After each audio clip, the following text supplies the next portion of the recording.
Bonsoir à toutes et à tous. Lundi 13 janvier, ravi de vous retrouver. Il est l'heure de l'info. Les salariés de l'ex-Leader Price continuent de se battre pour leurs salaires et leurs emplois. Depuis le mois d'août, la situation devient de plus en plus compliquée. On fait le point dans ce journal. Comment rendre son centre-ville plus attractif? Il semblerait que la cité bragarde ait trouvé une solution. Les chiffres de la fréquentation ne cessent d'augmenter. On parle de sport à la fin de ce journal. Gaël vous propose un tour d'horizon des résultats du week-end. Et tout ça, c'est dans l'Infosport.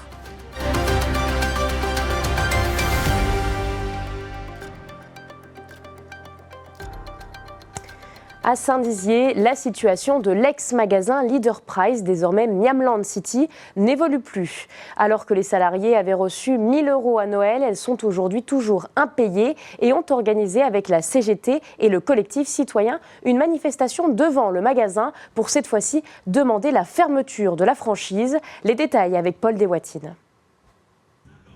4 mois sans salaire égale misère. Ces mots sont affichés devant le magasin Miamland City de Saint-Dizier. À l'occasion d'une journée de manifestation, les salariés font appel à la solidarité des bragards avec une pétition à signer et une cagnotte en guise de salaire. Rien n'avance, les salaires ne sont pas versés, elles n'ont pas de nouvelles de leur patronne qui ne prend même pas soin de les appeler au téléphone.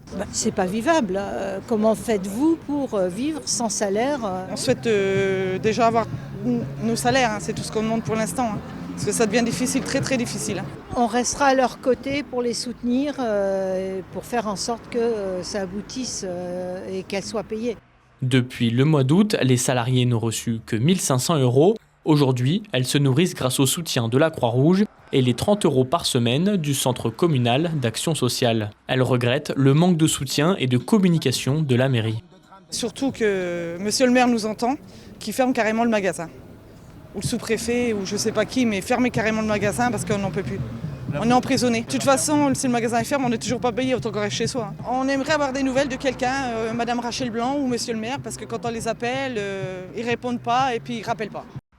La mairie de Saint-Dizier affirme se tenir à disposition des salariés. Le maire, Quentin Brière, devrait décider ou non de la fermeture administrative du magasin d'ici quelques jours, après une concertation avec la commission de sécurité. De son côté, le franchiseur Miamland assure avoir pris conscience des événements. Nous sommes au courant de la situation, mais ce n'est pas de notre sort. Nous espérons que des solutions seront trouvées et que le magasin restera ouvert. De notre point de vue, le magasin de Saint-Dizier est un challenge intéressant. Nous assurons notre rôle de franchiseur. Prochaine étape, une audience au tribunal de commerce de Paris est prévue ce jeudi 16 janvier. En attente du délibéré, le magasin pourrait être mis en cessation de paiement ou en liquidation judiciaire.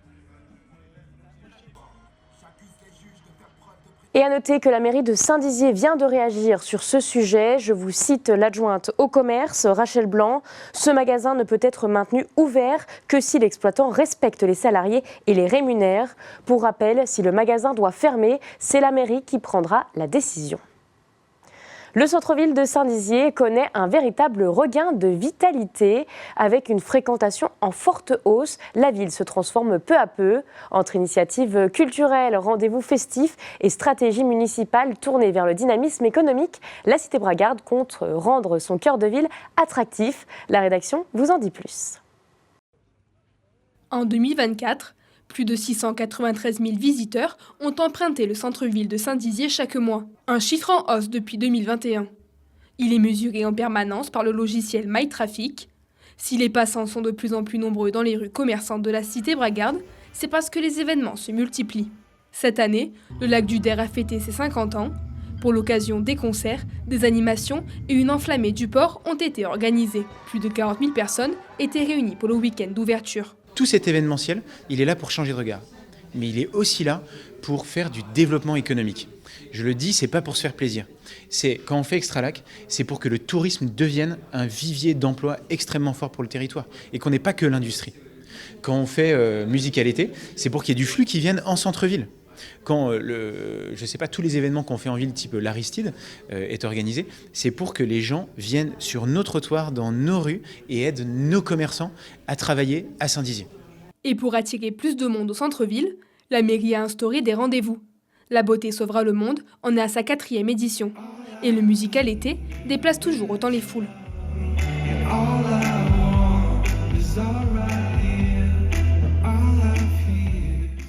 Non, c'est plus attractif quand il y a tous ces genres de fêtes. Mais en temps normal, c'est quand il y a les fêtes que tout est ouvert et que ça bouge, ça vit. Pour une petite ville comme Saint-Dizier, il y a justement, depuis qu'on a en plus le nouveau maire, qui a beaucoup d'événementiels, je trouve. Après, on n'a pas le même âge forcément, mais moi je trouve que c'est plutôt pas mal animé. Quand j'habitais Saint-Dizier, je ne manquais jamais une Sainte-Catherine. Il s'agit d'événements extrêmement conviviaux qui se déroulent parfois dans des conditions climatiques un peu rudes. Mais voilà, c'est ça l'Est de la France. Si les événements se multiplient, c'est aussi pour attirer les visiteurs dans les commerces. En mai dernier, une cinquantaine de curieux ont assisté à la matinale de RTL qui s'est déroulée sur la place Aristide-Briand. Une aubaine pour les commerçants qui peuvent récupérer des clients potentiels. Aujourd'hui, en fait, le retour des commerçants, il est plutôt positif, mais on doit quand même aussi se dire qu'il est absolument nécessaire de profiter de ces événements qui apportent considérablement de flux au centre-ville. Il y a toujours de l'animation, il y a toujours un bal, il y a toujours quelque chose pour faire venir les gens et c'est vrai que... Voilà. Après, c'est vrai que on se rend bien compte dans la réalité que les clients désertent le centre-ville pour les grandes zones commerciales comme le Chêne Saint-Amand. Mais nous, on reste fidèles à certaines petites boutiques du centre-ville. Prochain grand rendez-vous, la foire de Pâques. Dès le 19 avril, près de 200 attractions s'installeront dans le parc du Jard. On est lundi et il est l'heure de l'Infosport.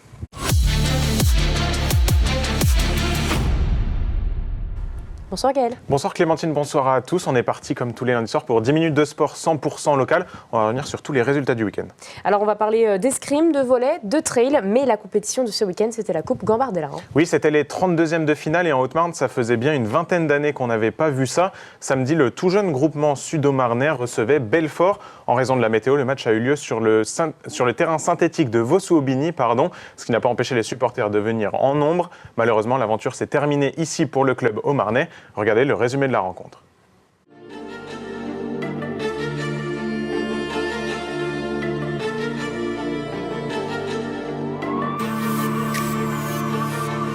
Ce sont les Lyonceaux Belfortins en bleu qui entament le mieux la rencontre. Un poteau dès la 3e minute, puis de nombreuses occasions, le groupement Sud-Haute-Marne peine à rentrer dans son match.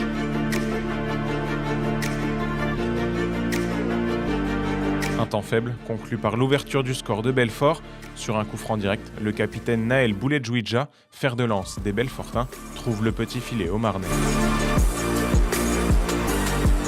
Avec un brin de réussite, les locaux reviennent finalement au score peu avant la mi-temps, à la suite d'un corner dévié et d'un contre son camp, un partout à la pause.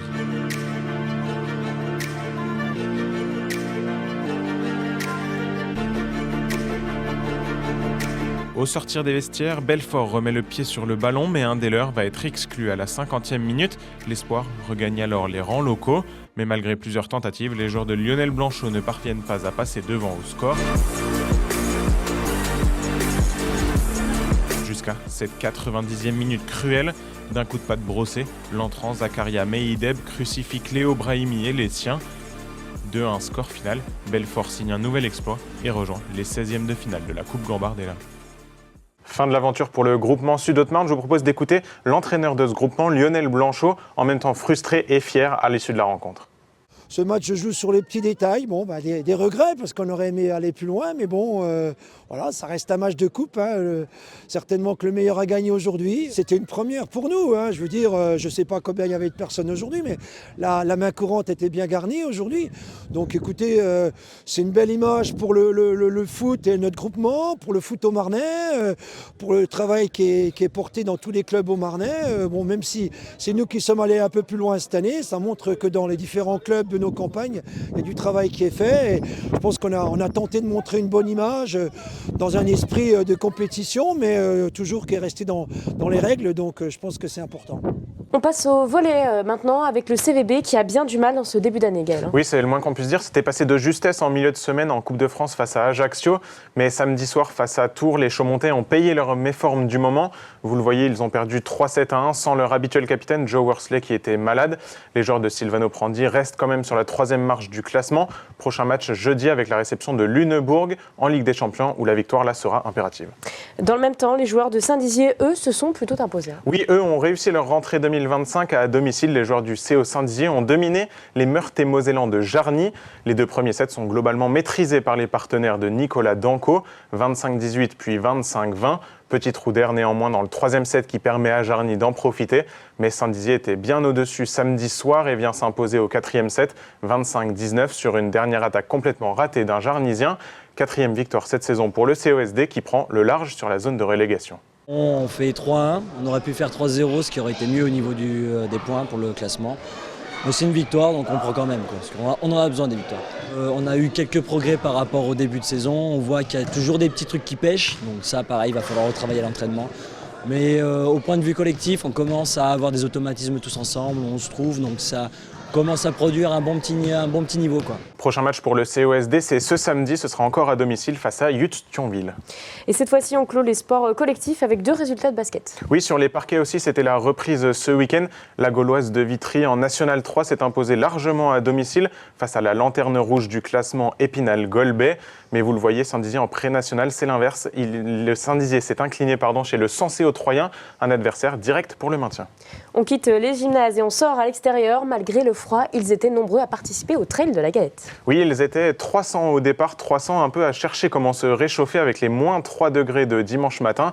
Alors ils ont couru 7,5 km pour certains, 15 km pour les autres. Au cœur des bois de la Suisse, dans le quartier de la Rochotte, se mélangeaient des trailers habituels, des néophytes qui couraient une course pour la première fois, et puis d'autres sûrement motivés par les bonnes résolutions de début d'année. Un beau mélange qui a fait une belle course familiale, bon enfant, et qui s'est terminée évidemment autour d'une part de galette et d'un café chaud. Je vous propose d'écouter le président du triathlon Chaumontais, très heureux, qui était le club organisateur de ce trail. Avant même le départ, on savait que c'était une réussite. On fait quasiment sold out. On a dû limiter les inscriptions cette année. On a démarré il y a 3 ans avec 150 personnes. Là, on a 150 personnes par course. Donc plus les marcheurs, je crois qu'ils étaient quasiment 50. Donc ouais, c'est déjà vraiment une réussite. Je pense qu'il y a la date, il y a le format et le parcours qui est accessible. Et la galette, clairement, les gens ils viennent pour manger un bout de galette et avoir un café à la fin. On a choisi la date pour les bonnes résolutions, pour avoir un truc accessible à tout le monde. Donc les vrais trailers disent c'est un peu roulant, mais pour se remettre en route après les fêtes, c'est cool. C'est une super récompense, on a de la chance parce que l'orga, elle devient rodée. Les gens ils arrivent, ils savent ce qu'ils ont à faire, on a de la chance d'avoir plein de bénévoles qui viennent nous aider et du coup on s'est même dit qu'il faut peut-être qu'on professionnalise un petit peu parce que là ça devient sérieux quoi, donc c'est cool. Et pour les résultats, Andy Viry, coureur de Neuilly-l'Évêque, s'est imposé sur le 7,5 km, vous le voyez, juste devant François Clerc. Et sur le 15 km, c'est l'ultra-trailer Chaumontais, Teddy Montero, qui l'emporte facilement chez les hommes. Séverine Broise s'impose quant à elle chez les femmes. Quelques images d'escrime pour terminer. Oui, tout à fait, on n'a pas l'occasion de parler souvent de ce sport, mais ce week-end, l'UJB Saint-Dizier a reçu le 2e tour du circuit régional de Fleuret. Ça avait lieu, vous le voyez, au gymnase Ortiz. C'est une compétition qui permet aux escrimeurs de grappiller quelques points pour se qualifier au championnat de France. Et en tout, ce week-end, ce sont 120 escrimeurs, que l'on appelle aussi tireurs, qui étaient en lice des moins de 15 ans jusqu'aux seniors, et parmi eux, une quinzaine de tireurs bragueurs. Et voilà, on termine pour notre tour d'horizon. Merci Gaël, on te retrouve lundi pour plus de sport. Merci, bonne semaine à tous.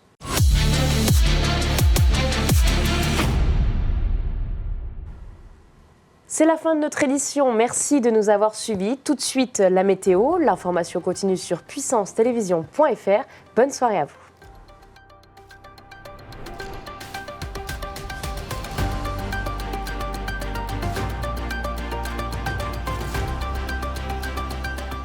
Toute l'actualité en continu à retrouver sur notre site internet et notre application mobile.